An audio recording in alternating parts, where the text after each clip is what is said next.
Morning students, कैसे हो आप सब। आई होप आप सभी अच्छे होंगे। तो स्वागत है आपका हिंदी क्लास में। जैसा कि आप सभी को मालूम है कि हमने अपने पिछले लेक्चर में आपकी पूरक पुस्तक कृतिका का चैप्टर नंबर 4 माटी वाली, इसकी हमने शुरुआत की थी। तो उसमें हमने क्या पढ़ा, एक बार हम उसका रिविजन कर लेते हैं कि उसमें एक माटी गरीब महिला है, बूढ़ी महिला है, इसको सभी लोग माटी वाली के नाम से जानते हैं। क्यों जानते हैं? क्योंकि वो शहर से दूर एक माटा खान है, वहां से मिट्टी खोद कर लाती है और गांव के सभी घरों में वो मिट्टी बेचती है। और जो उसका कनस्तर है वो क्या है, बिना ढक्कन का है। उस कनस्तर में वो मिट्टी भर के लाती है और गांव के हर घर में मिट्टी बेचती है। उस गांव में उसका कोई प्रतिद्वंदी नहीं है, मतलब कोई और ये काम नहीं करता, सिर्फ वही है जो इस काम को करती है। और हर घर में उस मिट्टी की जरूरत होती है। किस लिए? या तो चूल्हे को लीपने के लिए या दीवारों को लीपने के लिए। तो सभी लोगों को उसकी बहुत ज्यादा जरूरत है। तो गांव का हर व्यक्ति उसे जानता है, चाहे वो गांव में किराएदार हो या उनके बच्चे, यहाँ तक कि उनके बच्चे, मतलब सभी लोग उस माटी वाले को अच्छे से जानते हैं। और उसके कनस्तर, जो उसका मिट्टी का जो मतलब मिट्टी डालने का जो बर्तन है, पीपा जिसे बोलते हैं, उसको भी अच्छे से जानते हैं। और कौन सी मिट्टी बेचती है? लाल मिट्टी बेचती है। तो इस पाठ में क्या है कि जो विस्थापन की और पुनर्वास की जो समस्या है उसके बारे में उन्होंने, जो लेखक है उन्होंने इसमें बताया। अब इसमें क्या है, जो टिहरी शहर है, भागीरथी नदी पर टिहरी शहर में एक बांध बन रहा है।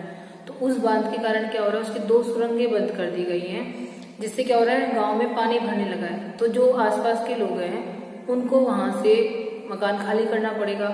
तो जिनके पास वहां का प्रमाण पत्र है, मतलब जो कागज है जमीन जायदाद के, तो उनको तो क्या होगा, पुनर्वास मिल जाएगा।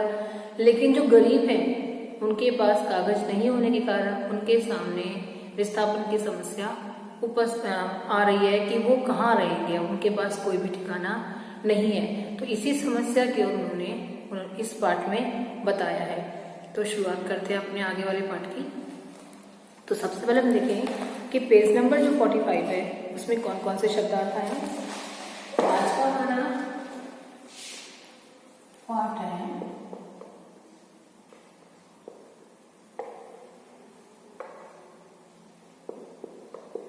पाठ 4 माटी वाली, ठीक है। और जो पृष्ठ संख्या 45 उसके शब्दार्थ हैं।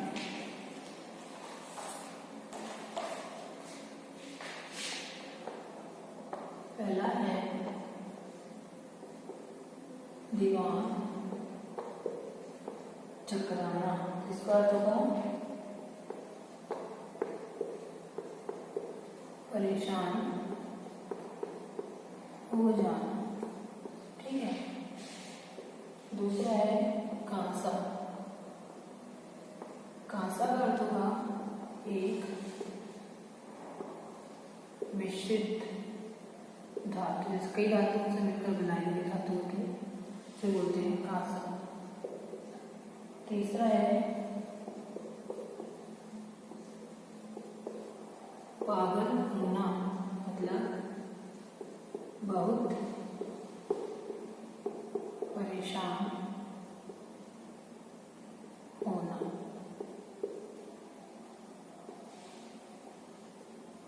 चौथा है जायदाद, संपत्ति। पांचवा है ठिकाना, इसका अर्थ हुआ रहने का स्थान। छठा है अशक्त, मतलब शक्तिहीन।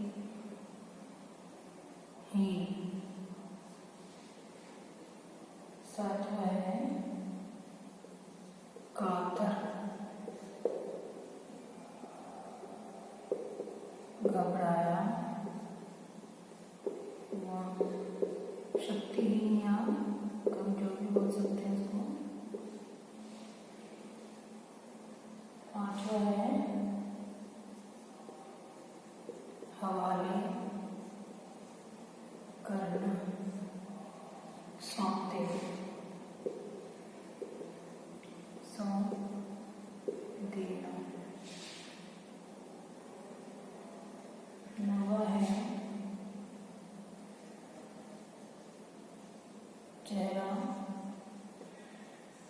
खिल उठना,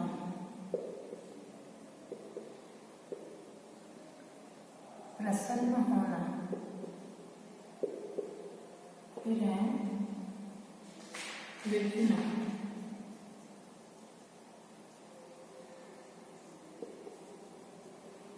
अनेक। तो देखिए पहला है दिमाग चकराना, परेशान हो जाना। दूसरा कांसा, एक मिश्रित धातु, पागल होना, बहुत परेशान होना। जायदाद, संपत्ति, ठिकाना, रहने का स्थान, अशक्त, शक्तिहीन, कमजोर। कातर, घबराया हुआ। हवाले करना, हवाले करना, सौंप देना। चेहरा खिल उठना, प्रसन्न होना। विभिन्न, अनेक। तो ये जो कठिन शब्द हैं उनके अर्थ हमने देखे। अब शुरुआत करते हैं अपने पाठ की। तो देखें हम, बाजार में जाकर पीतल का भाव पूछो जरा। जब वो माटी वाली थी, वो जब मालकिन के यहाँ जाती है मिट्टी देने, तो जो मालकिन है उसके लिए चाय लेकर आती है। किसमें? पीतल के बर्तन में चाय लेकर आती है। तो पीतल के बर्तन के बारे में वो बोलती है माटी वाले कि आजकल तो पीतल के बर्तन देखने को भी नहीं मिलते। तो वो जो मालकिन है वो कहती है कि अपने जो पुरखों की गाढ़ी कमाई है, मतलब उनकी मेहनत, उनके परिश्रम की जो कमाई है, उसको मैं कौड़ियों के दाम में नहीं बेच सकती। तो उसके लिए कह रही है कि बाजार में जाकर पीतल का भाव पूछो जरा। दाम सुनकर दिमाग चकराने लगेगा।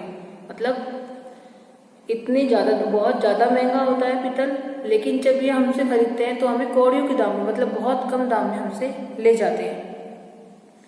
और ये व्यापारी हमारे घरों से हराम के भाव इकट्ठे कर ले जाते हैं। तमाम बर्तन भांडे, मतलब जो भी बर्तन हैं, जितने भी पीतल के बर्तन हैं, वो बिल्कुल कम दाम में हमसे ले जाते हैं। कांसे के बर्तन भी गायब हो गए अब सब घरों में। मतलब पहले तो कांसे के, पीतल के, कांसा क्या होता है कि मिश्रित धातु होती है जो तांबा, जस्ता और पीतल इनसे मिलकर बनाई जाती है, होती है, वो होता है कांसा। तो कह रहे हैं कि जो पहले तो क्या था, कांसे के बर्तन, पीतल के बर्तन, इनको लोग यूज में करते थे, इन्हीं को काम में लेते थे। लेकिन आजकल क्या है, स्टील चल गया है, इन सब में कोई भी काम नहीं लेता है। तो ये क्या करते हैं, लोग बेच देते हैं। तो जो व्यापारी है वो इनसे क्या करते हैं, कम दामों में खरीद लेते हैं। और जबकि जो पीतल का, कांसे का इनका भाव है वो बहुत ज्यादा है। तो कह रहे हैं कि आजकल तो ये कांसे के, पीतल के बर्तन घरों से गायब ही हो गए हैं। इतनी लंबी बात नहीं सोचते बाकी लोग। अब जिस घर में जाओ वहां या तो स्टील के भांडे दिखाई देते हैं, भांडे मतलब बर्तन, या फिर कांच और चीनी मिट्टी के। कह रहे हैं कि अब कोई नहीं सोचता इन पीतल के बर्तन के बारे में कि हमारे पुरखों की कमाई है या उन्होंने कितनी मेहनत से कमाया होगा, इनके बारे में कोई नहीं सोचता। अब कहीं भी जाओ, किसी भी घर में जाओ, तो कौन से बर्तन मिलते हैं, तो स्टील के मिलते हैं, कांच के मिलते हैं, या फिर चीनी मिट्टी के मिलते हैं। अपनी चीज का मोह बहुत बुरा होता है। मैं सोचकर पागल हो जाती हूँ कि अब इस उम्र में इस शहर को छोड़कर हम जाएंगे कहाँ। अब जो वो माटी वाली है वो कह रही है कि अपनी चीज से मोह बहुत बुरा होता है। मतलब जो अपनी चीज है उससे यदि मोह हो जाता है, उसको हम नहीं छोड़ सकते, उसको छोड़ने का मन नहीं करता। तो कह रही है कि ये सोचकर मेरा दिमाग पागल हो जाता है, मतलब पागल हो जाती हूँ मैं, दिमाग चकराने लगता है मेरा। क्यों? क्योंकि उसके सामने भी यही समस्या आ रही है। किसकी? विस्थापन की समस्या। जब टिहरी बांध बनेगा, टिहरी शहर में भागीरथी नदी पर जो बांध बनने वाला है, तो टिहरी बांध के नाम से होगा। तो कह रहे हैं कि जब ये बांध बनेगा तो हमें अपना घर खाली करना पड़ेगा, लेकिन हमारे पास तो हमारी जमीन के कागज भी नहीं है, तो हमारे लिए रहने का कोई और दूसरा स्थान भी हमें नहीं मिलेगा। तो कह रहे हैं कि अपने घर को छोड़कर हम कहाँ जाएंगे, और अपने घर को छोड़ना हमारे लिए बहुत ज्यादा मुश्किल है। क्यों? क्योंकि हमारा अपने घर से मोह हो गया है। हम इतने सालों से उस जगह पर रह रहे हैं, तो हमारे घर के प्रति, हमारी जमीन के प्रति हमारा बहुत ज्यादा लगाव है। तो वो सोच रही है कि मैं इस जगह को कैसे छोड़ूंगी, क्योंकि उसके लिए तो बहुत ज्यादा जरूरी है वहां पे रहना। वो मतलब गरीब है, तो आसपास के गांव में जाकर मिट्टी बेच रही है, तो उसकी तो आर्थिक स्थिति भी खराब हो जाएगी यदि वहां से वो छोड़कर जाएगी। तो इन सब से उसका मुंह बंधा हुआ है। तो कह रही है कि मैं इन सबको कैसे छोड़ पाऊंगी। ठाकुरायन जी जो जमीन जायदादों के मालिक हैं, पेड़ तो कहीं ना कहीं ठिकाने पर जाएंगे ही, पर मैं सोचती हूँ मेरा क्या होगा, मेरी तरफ देखने वाला तो कोई भी नहीं है। क्या कह रही है वो कि जिनके पास जमीन जायदाद है, मतलब जिनके पास उनके कागज है, वो जमीन खुद की है उनकी। जैसे ये होता है ना कि कोई भी घर है या जमीन है, तो वो उस पे हमारी होती है, हमारे पास कागज होते हैं, तभी तो हम प्रूफ कर पाते हैं कि वो जमीन हमारी है, प्रूफ होता है हमारे पास। तो कह रही है जिनके पास जमीन जायदाद के जो मालिक है, जिनके पास कागज है, वो तो अपनी जगह ले सकते हैं, लेकिन हमारा क्या होगा, क्योंकि हमारे पास तो कागज भी नहीं है, कौन हमारी सहायता करेगा। चाय खत्म कर माटी वाले ने एक हाथ में अपना कपड़ा उठाया, दूसरे में खाली कंटर, और खोली से बाहर निकलकर सान्या के घर में चली गई। उस घर में भी कल हर हालत में मिट्टी ले आने के आदेश के साथ उसे 2 रोटियां मिल गई। मतलब वो हर घर में जाती है मिट्टी देने, तो उसे रोटियां भी मिल जाती है। उन्हें भी उसने अपने कपड़े के दूसरे छोर मतलब किनारा, जो दूसरा छोर था कपड़े का, उसमें उसने बांध लिया। लोग जाने तो जाने कि ये रोटियां अपने बुढ़े के लिए ले जा रही है। उसके घर पहुंचते ही अशक्त बुढ़ा कातर नजरों से उसकी ओर देखने लगता है। अशक्त मतलब कमजोर, शक्तिहीन, बीमार है वो। तो कह रहे हैं कि किसी को नहीं पता कि वो रोटियां क्यों बांध रही है, अपने बुढ़े पति के लिए, जो कि कमजोर है, बीमार है, शक्तिहीन है। कातर मतलब एक होता है ना कि उत्सुकता भरी बेचैन निगाहों से उसकी तरफ देखता रहता है कि उसके लिए खाने को रोटियां लेकर आई होगी। वह घर में रसोई बनने का इंतजार करने लगता है। आज वह घर पहुंचते ही 3 रोटियां अपने बुढ़े के हवाले कर देगी। रोटियों को देखते ही उसका चेहरा खिल उठेगा बुढ़े का। तो कह रही है कि जब वो जो माटी वाली है, वो सोचती है कि जब वो आज घर में घुसेगी, सोचती हुई जा रही है अपने घर कि जब वो आज घर में घुसेगी तो अपने बूढ़े पति को वो 3 रोटियां देगी।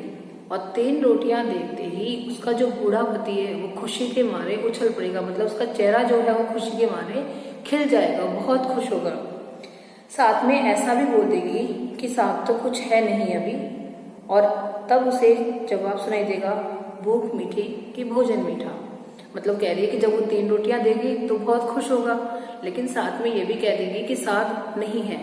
लेकिन जब उसका जो बूढ़ा पति है उसे क्या जवाब देगा कि भूख मीठी कि भोजन मीठा।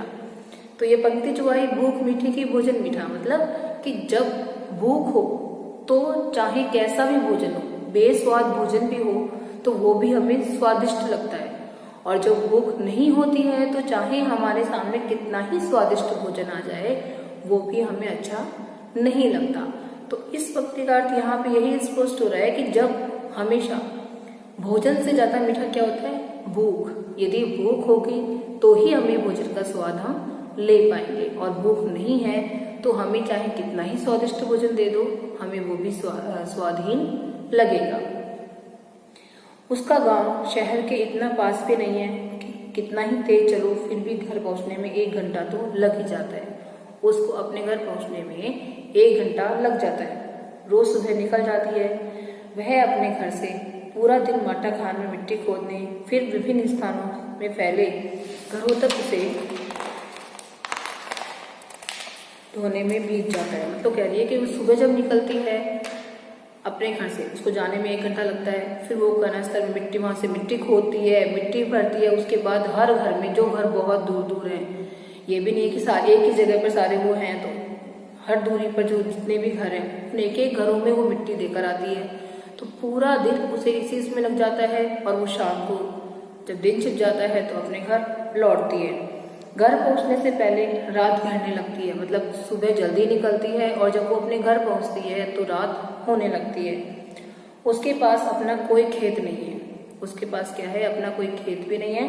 और जो घर है वो भी क्या है, उसका खुद का नहीं है, किराए पे रह रही है। जमीन का एक भी टुकड़ा नहीं है। झोपड़ी जिसमें वह गुजारा करती है गांव के एक ठाकुर की जमीन पर खड़ी है।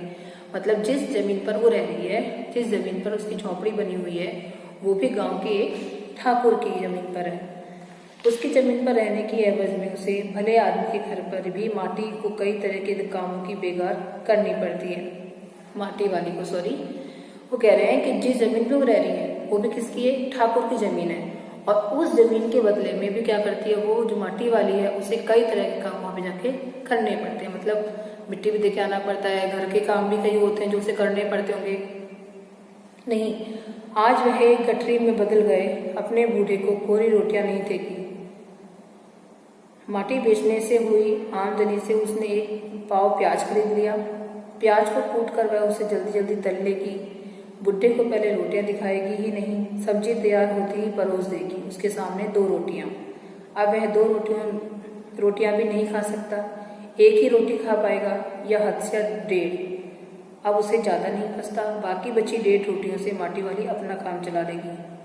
1 रोटी तो उसके पेट में पहले ही जमा हो चुकी है। मन में यह सब सोचती हिसाब लगाते हुए अपने घर पहुंच गई। मतलब जब वो अपने घर जा रही है तो क्या सोच रही है, इतनी खुश हो रही है कि आज वो अपने पति को सिर्फ रोटियां ही देगी, उसे साग भी बना कर देगी। तो उसके लिए क्या करती है, वो 1 पाव प्याज खरीदती है, फिर सोचती जाती है कि उनका प्याजों को कूटेगी, उन्हें तलेगी, सब्जी बनाएगी और 2 रोटियां अपने बूढ़े पति को देगी। लेकिन जो उसका बूढ़ा पति है वो इतना कमजोर है कि 2 रोटियां नहीं खा सकता, तो शायद वो 1.5 रोटी खा सकती है। 1.5 मतलब 1 और आधी। तो कह रही जो 1.5 रोटियां बचेगी वो 1.5 रोटियां वो खुद खा लेगी। तो ये सब सोचते हुए अपने घर की ओर जाती है। उसके बूढ़े को अब रोटी की कोई जरूरत नहीं रह गई थी। माटी वाली के पाँव की आहट सुनकर हमेशा की तरह आज वह चौंका नहीं। उसने अपनी नजरें उसकी ओर नहीं घुमाई। घबराई हुई माटी वाली ने उसे छुप कर देखा। वह अपनी माटी को छोड़कर जा चुका था। मतलब जब भी जैसे ही वो माटी वाली अपने घर में घुसती तो उसका पति चौंक जाता था, उसको अपनी नजरें घुमाकर उसे देखता था। लेकिन जैसे ही आज वो अपने घर में गई तो जो उसका बूढ़ा पति है, ना तो वो चौंका और ना ही उसकी आहट से वो मतलब ना ही तो उसकी आहट से वो चौंका और ना ही उसने अपनी नजरें घुमाकर उसे देखा। तो जब माटी वाले ने उसे छुआ, उसे छूकर देखा तो क्या हुआ कि जो उसका बूढ़ा पति था वो अपनी देश की अपनी माटी को छोड़कर जा चुका है, मतलब उसकी मृत्यु हो गई थी। ठहरी बांध पुनर्वास के साहब ने उससे पूछा कि वह रहती कहाँ है। तुम तहसील से अपने घर का प्रमाण पत्र ले आओ। मेरी जिंदगी तो इस शहर के तमाम घरों में माटी देते गुजर गई साहब। मतलब कभी उसने ये देखा ही नहीं कि जहाँ वो रह रही है उसका प्रमाण पत्र भी उसको चाहिए या नहीं, कितने सालों से वो यहाँ रह रही है। क्यों? क्योंकि उसका समय तो सिर्फ इसी में बीत रहा था कि वो मिट्टी लेके आ रही है, खोद रही है, उसे बेच रही है, बस उसका पूरा दिन इसी में निकल रहा था। माटी कहाँ से लाती हो? माटा खान से लाती हूँ। माटी? वह माटा खान चढ़ी है तेरी नाम? तो क्या पूछ रहा है उसको जो अधिकारी है कि जो माटा खान जहाँ से तुम मिट्टी ला रही हो क्या वो भी तुम्हारा ही है? तो वह हम तेरा नाम लिख देते हैं। माटा खान तो मेरी रोजी है, मतलब मेरी कमाई है, जहाँ से मैं अपना घर चला रही हूँ। कौन कहता है? माटी वाली कह रही है कि वो मेरा नहीं है, लेकिन माटा खान तो मेरी रोजी है, मतलब मेरी कमाई है जिससे मैं अपना घर चला रही हूँ। बुढ़िया हमें जमीन का कागज चाहिए, रोजी का नहीं। तो अधिकारी क्या बोलता है कि हमें सिर्फ क्या होता है, प्रमाण चाहिए होता है, हमें जमीन का कागज चाहिए, हमें रोजी नहीं चाहिए। बांध बनने के बाद मैं क्या खाऊंगी साहब? वो पूछती है कि जब बांध बन जाएगा तो मैं क्या खाऊंगी? इस बात का फैसला तो हम नहीं कर सकते, वह बात तो मुझे खुद ही तय करनी पड़ेगी। तो कह रहे हैं कि वो लोग क्या बोल रहे हैं कि इस बात का हमें नहीं पता क्योंकि हम इसमें कुछ नहीं कर सकते, वो बात तो तुझे खुद को ही। वो फिर मिट्टी वाली सोचती है कि ये बात तो मुझे खुद को ही तय करनी पड़ेगी कि मैं इसके बाद क्या करूंगी, कहाँ जाऊंगी, कैसे अपना घर चलाऊंगी। क्योंकि जो उसका बूढ़ा पति था वो भी उसे छोड़ के जा चुका और जो उसकी जमीन है वो भी उसे छोड़नी पड़ेगी। तो उसे खुद ही तय करना पड़ेगा कि उसे अब क्या करना होगा। बेचारी बहुत ज्यादा परेशान है। तो जो इस पाठ में शब्दार्थ है वो देखते हैं हम एक बार। अब देखते हैं इसमें एवज। एवज मतलब बदले। इसके बाद है बेगार करना। बेगार करना इसका अर्थ होगा बिना मजदूरी के काम करना। इसके बाद है कोरी। कोरी का अर्थ होगा बिना साग सब्जी के। फिर है आमदनी। आमदनी का अर्थ है आय या कमाई। परोसना।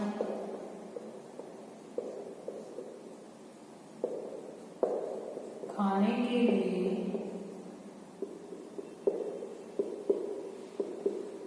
थाली में डाल देना।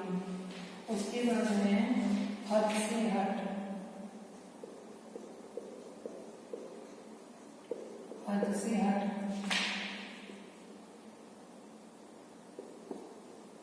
अधिक से अधिक। इसके बाद है आहट,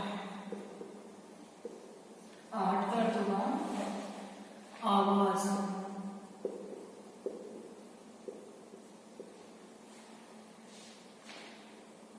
फिर है माटी छोड़ना,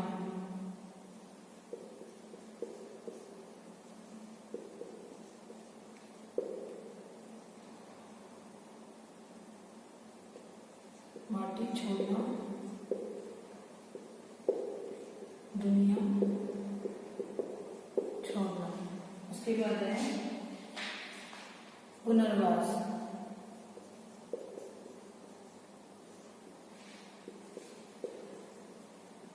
दोबारा बसाना,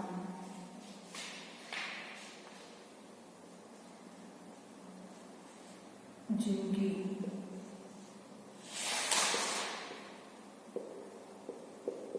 जिंदगी। फिर है रोजी,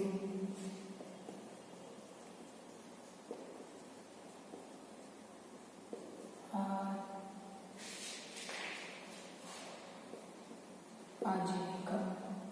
ठीक है, ये देखिए कुछ और उदाहरण है वो देखते हैं। कुछ शब्दार्थ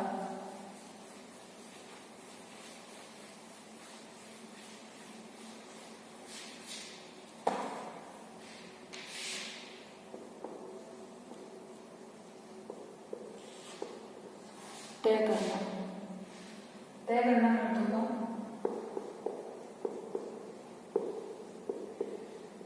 निश्चित करना, सुरंग,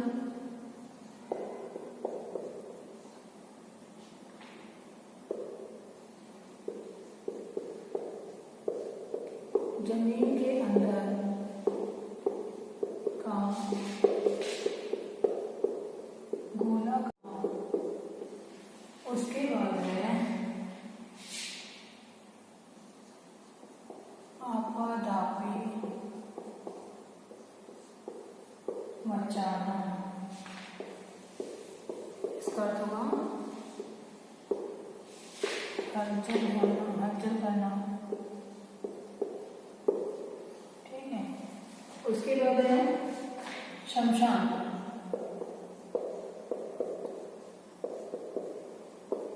जहां मुर्दे जलाए जाते हैं। ठीक है, फिर है उजड़ना,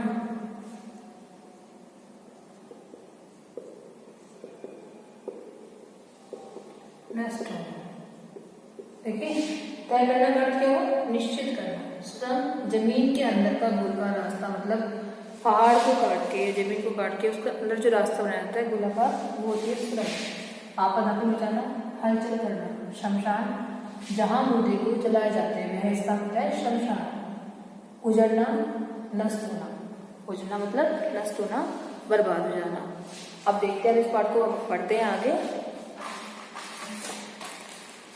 टिहरी बांध की 2 सुरंगों को बंद कर दिया गया है। मतलब जो टिहरी बांध की थी, जमीन को काट के जो रास्ता बनाया गया था, उन सुरंगों को बंद कर दिया गया है। शहर में पानी भरने लगा है, तो उन सुरंगों को बंद करने से क्या हुआ है, जो पानी है, नदी का पानी है, वो भरने लगा है। कहाँ पे, गाँव में, शहर में, सॉरी, शहर में आपाधापी मची है, मतलब हलचल होने लगी है। जब लोगों के घरों में पानी आएगा तो लोगों में हलचल मच गई है। शहरवासी अपने घरों को छोड़कर वहां से भागने लगे हैं। पानी भर जाने से सबसे पहले कुल शमशान घाट डूब गए हैं। मतलब जो शहर में पानी भरा तो शमशान घाट क्या होता है, शहर से थोड़ा घरों से दूर होता है, तो शमशान घाट जो है वो भी सारे डूब गए हैं। कहाँ पे, पानी में। माटी वाली अपनी झोपड़ी के बाहर बैठी है। गांव के हर आने जाने वाले से एक ही बात कहती जा रही है, गरीब आदमी का शमशान नहीं उजड़ना चाहिए। तो जो माटी वाली है वो अपने घर के बाहर बैठी है और जो भी लोग आ रहे जा रहे हैं तो उनसे क्या कह रही है कि गरीब आदमी का शमशान नहीं उजड़ना चाहिए। क्यों? क्योंकि जो गरीब आदमी है उसका सहारा कोई नहीं होता। जिनके पास अपनी व्यथा यहाँ पे व्यक्त कर रही है कि उसके पास तो कुछ भी नहीं है। यदि वो यहाँ से जाएगी तो कहाँ जाएगी, कहाँ रहेगी, क्या करेगी? क्योंकि उसका जो रोजी है, उसकी कमाई है, वो भी यही है, मिट्टी खोदकर बेचना। अब उसका जब यदि वो यहाँ से छोड़कर जाती है तो उसका सब कुछ बर्बाद हो जाएगा, सब कुछ नष्ट हो जाएगा। ना उसके पास घर है, ना उसके पास कमाई का साधन होगा। तो वो इसी उसमें डूबी हुई है कि वो अपने लिए क्या करेगी। तो वो सबसे यही कह रही है कि जो गरीब आदमी है उसका शमशान नहीं डूबना चाहिए। मतलब क्योंकि उसका जो, अब मान लो जैसे विस्थापन की समस्या है, तो इसमें क्या हो रहा है कि यदि जो लोग जिनके पास अपने खुद के कागज है, जमीन जायदाद है, तो उनको तो क्या हो रहा है, पुनर्वास का मिल रहा है। मतलब वो कहीं और आवास उनको मिल जाएगा, कहीं और वो रह सकते हैं। लेकिन जिनके पास अपने पास कोई प्रमाण ही नहीं है तो वो जाकर क्या करेंगे? और ऐसे लोग कौन होते हैं? गरीब ही होते हैं, जिनके पास कोई नहीं होता तो उनकी सहायता करने वाला भी कोई नहीं होता। तो यदि हम सोचें कि ये जो गरीब लोग हैं इनकी सहायता किसको करनी चाहिए, तो आप बताइए किसको करनी चाहिए?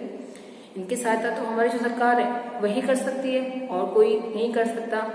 तो जो सरकार है उनको ऐसे लोगों के, जो गरीब लोग हैं जिनके पास इस तरह की समस्याएं हैं, उनके लिए सरकार को ठोस कदम उठाने चाहिए ताकि वो उनकी सहायता कर सके। तो बच्चों, आज हमने ये पाठ पढ़ा, इस पाठ को हमने समझ लिया कि माटी वाले जो पाठ है इसमें हमने मतलब जो प्रश्न हमारे बनते हैं, इस प्रश्न में जो मुख्य मुख्य बिंदु है, हम पहले मुख्य बिंदुओं को देखें। सबसे पहले हम देखें कि जो माटी वाली है उसको लोग किस तरह से पहचानते थे, सभी लोग उसे क्यों जानते थे। क्योंकि एक तो जो माटी वाली थी गांव में वही थी जो कि गांव में मिट्टी बेचने का काम करती थी, कोई और नहीं था, तो इस कारण सब लोग उसे जानते थे। या फिर हम देखें कि जो उसकी लाल मिट्टी थी, उसकी जो लाल मिट्टी थी उसकी जरूरत सभी लोगों को थी और कोई नहीं था बेचने वाला, तो इसीलिए सब उसे जानते थे। या फिर उसका जो कनस्तर था बिना ढक्कन का था, वो पूरा मिट्टी से भरा हुआ रहता था, इस कारण सब लोग उसे जानते थे। तो इस तरह से देखिए हम माटी वाली एक कौन है, गरीब, मतलब जिसे सब लोग जानते हैं। अब माटी वाली की जो यदि हम देखें व्यक्तित्व की विशेषताएं तो क्या है, गरीब महिला है, बूढ़ी है, बहुत मेहनती है ना, और अपने पति की वो सेवा कर रही है पूरी लगन से, और उसको अपने भाग्य के बारे में उसके पास सोचने का कोई भी टाइम नहीं है क्योंकि वो सुबह निकलती है और शाम को अपने घर वापस आती है। तो बहुत ज्यादा परिश्रमी है, मेहनती है और बहुत ही सीधी है। तो इस तरह से हम देखें, और इसमें एक लाइन आई है कि भूख मीठी की भोजन मीठा। तो भूख मीठी की भोजन मीठा, इसमें क्या बताया गया है कि यदि मनुष्य को भूख है तो भूख के समय चाहे कैसा भी भोजन आए, स्वादिष्ट ना हो, कैसा भी हो, तो वही भोजन उसे अच्छा लगता है। और यदि भूख नहीं होती तो कितना ही स्वादिष्ट भोजन सामने आ जाए वो भी उसे बेस्वाद लगता है। तो आज हमने पाठ पढ़ा तो मुझे लगता है कि आप सभी को समझ में आया होगा। तो अब इसके जो प्रश्न उत्तर हैं वो हम देख लें एक बार। पहला इसका प्रश्न है वो है, शहरवासी सिर्फ माटी वाले को नहीं उसके कंटर को भी अच्छी तरह पहचानते हैं। आपकी समझ में वे कौन कौन से कारण रहे होंगे जिनके रहते माटी वाले को सब जानते हैं? तो कौन कौन से कारण रहे होंगे कि एक तो उसका प्रतिद्वंदी कोई नहीं था, उस गांव में मिट्टी बेचने का काम कोई भी नहीं करता था। दूसरा कि जो सबको अपने घर में चूल्हा लेपने के लिए लाल मिट्टी की जरूरत पड़ती थी, इसीलिए सब उसे जानते होंगे। तीसरा ये होगा कि जो गांव के जो घर हैं वो कच्चे घर हैं, तो दीवारों को लीपने के लिए भी उस मिट्टी की जरूरत पड़ती थी, तो सिर्फ माटी वाली ही थी जो वो मिट्टी लाती थी और सबको देती थी, तो इसलिए भी सब उसे जानते थे। तो इस कारण से ये कारण हो सकते हैं। फिर दूसरा प्रश्न है, माटी वाले के पास अपने अच्छे या बुरे भाग्य के बारे में सोचने का ज्यादा समय क्यों नहीं था? माटी वाले के पास अपने अच्छे या बुरे भाग्य के बारे में सोचने का ज्यादा समय इसलिए नहीं था क्योंकि जो माटी वाली थी सुबह जल्दी निकलती थी उसका घर, और उसको अपने घर से निकलने में, जब माटा खान वहां तक पहुंचने में 1 घंटा लगता था। फिर वो माटा खान जाती, वहां से मिट्टी खोदती, फिर कनस्तर को भरती, फिर वो गांव में जाती, हर घर में, गांव के जो घर है वो भी थोड़ा दूर दूर बने हुए हैं, तो हर घर में जाती, वहां मिट्टी बेचती और उसको अपने घर आने में शाम हो जाती, मतलब रात होने लगती थी। तो अपना पूरा समय वो इसी में बिताती थी। शाम को घर आने के बाद भी क्या होता था कि वो अपने पति की सेवा में लगी रहती थी। तो इस तरह से उसको अपने भाग्य के बारे में सोचने का समय ही नहीं था कि मेरा भाग्य अच्छा है या बुरा है। भूख मीठी की भोजन मीठा से क्या अभिप्राय है? जैसा कि अभी बताया था मैंने आपको कि जब मनुष्य को भूख होती है तो उसके सामने कितना ही स्वादिष्ट भोजन रख दे वो भी उसे अच्छा लगता है, और जब भूख नहीं होती तो जब भूख नहीं होती है तो क्या होता है कि कितना ही स्वादिष्ट भोजन रख दे वो उसे अच्छा नहीं लगेगा, और जब भूख होती है तो कितना ही बेस्वाद भोजन हमारे सामने हो वो भी हमें अच्छा लगता है। पुरखों की गाढ़ी कमाई के हासिल की गई चीजों के हराम के भाव बेचने को मेरा दिल गवाही नहीं देता। मालकिन के इस कथन के आलोक में विरासत के बारे में अपने विचार व्यक्त कीजिए। तो आपको अपने विचार इसमें लिखने हैं कि जो पुरखों की गाढ़ी कमाई है, विरासत क्या होती है? जो हमारे बड़े बुजुर्ग हैं उन्होंने अपनी मेहनत की कमाई से जो इकट्ठा किया है, जो हमारे लिए उन्होंने हमें दिया है, तो हमें क्या करना चाहिए? उसको संभाल के रखना चाहिए। क्योंकि वो जिस तरह से हम अपने बारे में सोचते हैं कि हमने बहुत मेहनत से कमाया, तो उस समय तो उन्होंने बहुत ज्यादा जी जान लगाई होगी, बहुत मेहनत की होगी, अपनी इच्छाओं को दबाया होगा, है ना। तो अपनी इच्छाओं को दबाकर इतनी मेहनत करके जो उन्होंने हमें विरासत में दिया है, हमें उसे संभाल कर रखना चाहिए। माटी वाली का रोटियों का इस तरह हिसाब लगाना उसकी किस मजबूरी को प्रकट करता है? उसकी आर्थिक स्थिति जो थी वो खराब थी, इस कारण से वो रोटियों का हिसाब लगाती थी क्योंकि वो इतना नहीं कमा सकती थी कि वो अच्छे से भोजन अपने पति को करा पाए। आज माटी वाली अपनी बुड्ढे को कोरी रोटियां नहीं देगी। इस कथन के आधार पर माटी वाले के हृदय के भाव में अपने शब्दों को स्पष्ट कीजिए। माटी वाले के मन में इतना अच्छा लग रहा था, उसे इतनी खुश हो रही थी वो कि आज वो अपने बुड्ढे को अपनी आमदनी से जो कमाई उसने की है उससे क्या करेगी? वो सब्जी खरीदी उसने और उसको भरपेट खाना खिलाएगी, अच्छे से खाना खिलाएगी, है ना, ताकि वो खुश हो सके।